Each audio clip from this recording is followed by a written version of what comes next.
Halo, selamat pagi. Shalom. Nah, kita belajar agama Kristen kelas 5 SD dengan Ibu Herlin Ginting. Nah, kali ini kita membahas bab 3, judulnya Menolak Cara Hidup Orang Berdosa. Oke. Nah, dalam video ini kita hanya membahas satu tokoh yang diceritakan dalam buku kamu. Nah, tokoh berikutnya nanti kita bahas dalam video selanjutnya. Nah, yang pertama itu adalah Yosua. Kisah lengkap Yosua kamu bisa baca dalam Alkitab Yosua 23 sampai 24.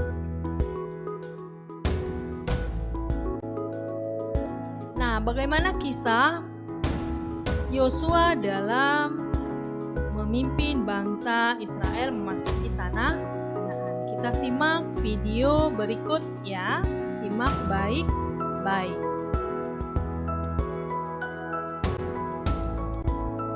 Kitab Yosua. Mari kita mundur sedikit dan mengingat kembali kisah sebelumnya. Allah memilih Abraham dan lalu keluarganya menjadi umat Israel yang kemudian dijadikan budak di Mesir.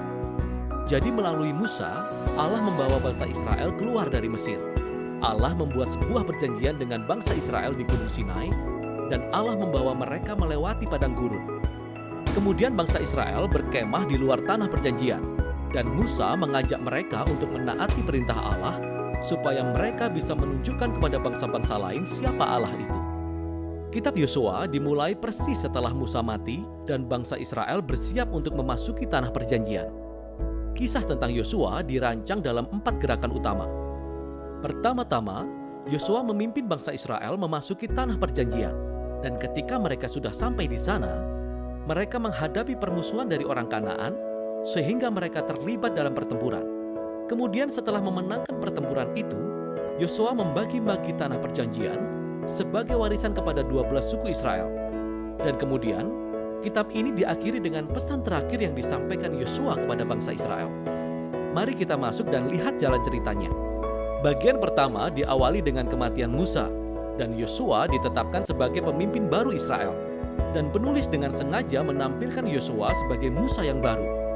Sama seperti Musa, Yosua mengajak bangsa Israel untuk menaati hukum Taurat, yaitu perintah perjanjian yang diberikan kepada mereka di Gunung Sinai. Kemudian Yosua mengirim 2 pengintai ke tanah perjanjian, persis seperti yang dilakukan Musa di kitab Bilangan pasal 13 dan 14. Kecuali kali ini, semua berjalan jauh lebih baik daripada sebelumnya. Bahkan beberapa orang Kanaan berbalik dan mengikuti Allah Israel. Yosua kemudian memimpin bangsa Israel menyeberangi sungai Yordan dan memasuki tanah perjanjian. Sama seperti laut terbelah untuk Musa di kitab Keluaran, demikian juga sungai Yordan terbelah dan imam-imam mengangkut tabut perjanjian menyeberangi sungai Yordan diikuti oleh seluruh umat Israel. Sekarang di pasal 5, kisahnya mengalami transisi. Umat Israel mengingat kembali akar mereka sebagai umat perjanjian Allah dan generasi yang baru disunatkan. Dan mereka merayakan Paskah yang pertama di tanah perjanjian. Kemudian, mereka sudah siap untuk melanjutkan perjalanan. Dan Yosua mengalami perjumpaan yang aneh dengan seorang kesatria misterius, yang ternyata adalah komandan malaikat Allah. Lalu Yosua bertanya, "Engkau di pihak kami, atau engkau di pihak musuh kami?" Kesatria tersebut menjawab, "Bukan keduanya." Hal ini menunjukkan bahwa pertanyaan yang sebenarnya di sini adalah, apakah Yosua ada di pihak Allah? Jelas sekali bahwa keseluruhan kisah ini bukanlah tentang bangsa Israel melawan orang Kanaan, melainkan kisah pertempuran Allah. Dan bangsa Israel akan memainkan peranan sebagai penonton dan kadang-kadang sebagai pendukung rencana Allah. Kisah ini menuntun kita pada bagian selanjutnya. Kita menemukan berbagai cerita mengenai perselisihan yang dialami bangsa Israel dengan beberapa kelompok orang Kanaan. Dan bagian pertama menceritakan kisah 2 pertempuran secara detail.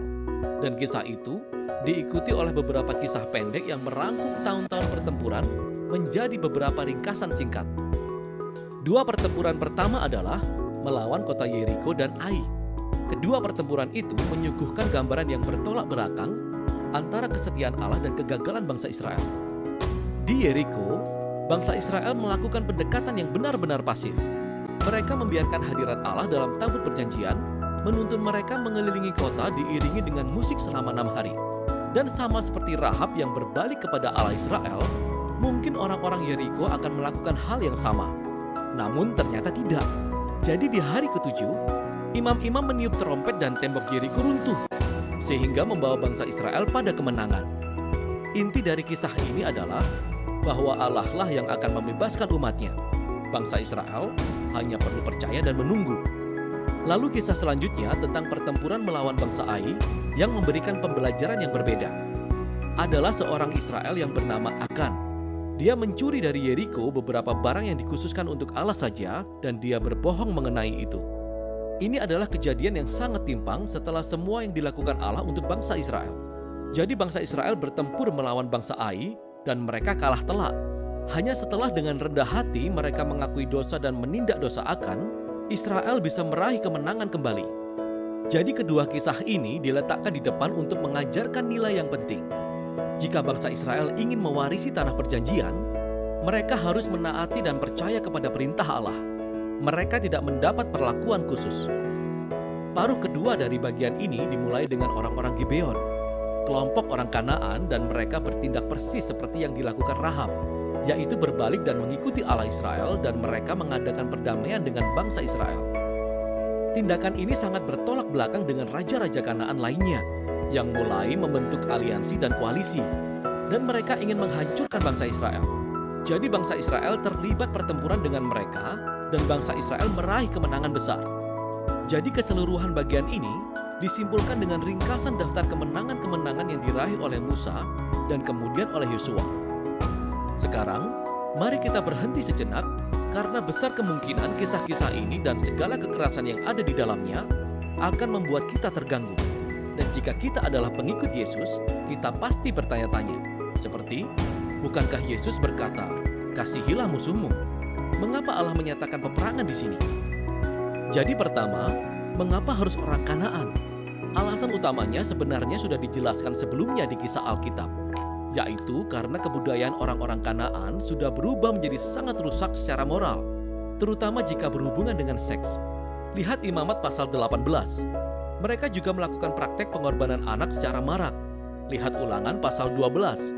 Jadi Allah tidak ingin praktek ini mempengaruhi umat Israel. Orang Kanaan harus diusir. Hal ini memunculkan pertanyaan kedua. Apakah Allah benar-benar memerintahkan pembantaian orang Kanaan seperti suatu genosida? Sekilas, kita melihat frasa yang digunakan dalam kisah-kisah ini. Bangsa Israel menghancurkan mereka sepenuhnya. Mereka tidak membiarkan satu orang pun atau apapun yang bernafas selamat. Tapi jika kita membaca untuk kedua kalinya dengan lebih cermat, kita akan melihat bahwa ungkapan-ungkapan ini adalah hiperbola dan tidak harfiah. Jadi kembalilah ke perintah awal tentang orang Kanaan dalam Ulangan pasal 7. Israel pertama kali diperintahkan untuk mengusir orang Kanaan, tapi kemudian diperintahkan untuk menghancurkan mereka. Dan kemudian diikuti perintah untuk tidak kawin dengan mereka atau melakukan transaksi bisnis dengan mereka. Jadi mereka tidak bisa menikahi seseorang yang telah mereka hancurkan.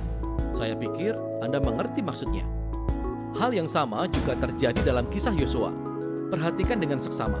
Sebagai contoh, dikatakan dalam Yosua pasal 10 bahwa bangsa Israel tidak membiarkan satu orang pun selamat di kota Hebron dan Debir. Kemudian di pasal 15, kita melihat kota-kota ini masih didiami oleh orang-orang Kanaan. Jadi kita bisa melihat bahwa Yosua menyesuaikan dengan kisah-kisah pertempuran kuno lainnya dengan menggunakan bahasa hiperbolis dan tidak harfiah sebagai gaya narasinya. Jadi sebenarnya, kata genosida tidak benar-benar mewakili yang kita baca di sini. Apalagi jika kita mengingat kisah tentang orang-orang Kanaan yang berbalik kepada Allah Israel, seperti Rahab dan orang-orang Gibeon. Allah sangat terbuka kepada mereka yang mau berbalik kepadanya. Hal terakhir yang perlu dipikirkan adalah bahwa kisah-kisah ini menandai momen unik dalam sejarah bangsa Israel. Pertempuran ini terbatas pada segelintir kelompok masyarakat yang tinggal di tanah Kanaan. Dengan semua bangsa lain, Israel diperintahkan oleh Tuhan untuk mengejar kedamaian. Silahkan baca Ulangan pasal 20. Jadi, tujuan dari kisah-kisah pertempuran ini bukan supaya kita, para pembaca, pergi melakukan kekerasan atas nama Tuhan. Sebaliknya, kisah-kisah ini menunjukkan bahwa Allah membawa keadilannya atas kejahatan manusia pada saat yang unik dalam sejarah dan bagaimana Allah membebaskan Israel dari pemusnahan oleh orang Kanaan. Sekarang mari kembali pada susunan kitab ini. Setelah beberapa tahun pertempuran, kita melihat Yosua yang semakin tua dan dia mulai membagi-bagikan tanah perjanjian kepada kedua belah suku Israel. Dan sebagian besar bagian ini adalah tentang penentuan garis batas. Jujur saja, ini sangat membosankan. Ini seperti membaca peta tanpa gambar. Tapi bagi umat Israel, penentuan garis batas ini sangatlah penting. Ini merupakan penggenapan atas janji Allah di masa lalu kepada Abraham, yaitu bahwa keturunannya akan mewarisi tanah perjanjian. Jadi kini janji itu digenapi sampai ke detail-detailnya, yang menuntun kita ke bagian akhir. Yosua memberikan 2 pidato kepada umat Israel. Pidato ini sangat mirip dengan pidato terakhir Musa di kitab Ulangan. Yosua mengingatkan bangsa Israel akan kemurahan hati Allah, bagaimana dia membawa bangsa Israel ke tanah perjanjian dan menyelamatkan mereka dari orang Kanaan. Jadi, Yosua mengajak mereka untuk meninggalkan dewa-dewa Kanaan dan setia kepada perjanjian yang telah mereka buat. Jika mereka menaatinya, itu akan menuntun kepada kehidupan dan berkat di tanah perjanjian.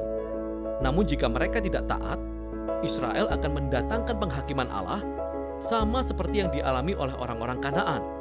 Mereka akan diusir dari tanah perjanjian ke dalam pembuangan. Jadi Yosua meninggalkan bangsa Israel dengan sebuah pilihan.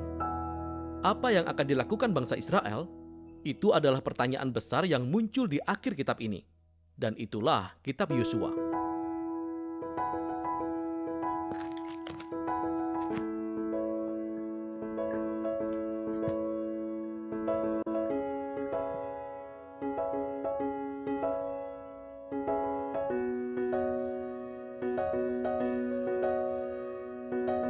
Oke, video tadi menjelaskan tentang kisah Yosua memimpin bangsa Israel memasuki tanah Kanaan dan bagaimana cara Yosua tetap taat kepada Allah atau melawan cara hidup orang berdosa. Oke. Nah, kalau kamu kurang paham, boleh putar kembali video tadi berulang sampai kamu mengerti maksudnya. Nah, boleh juga kamu baca kisah lengkapnya dalam Alkitab. Oke? Ini dalam buku latihan agama kamu. Tulis yang rapi ya.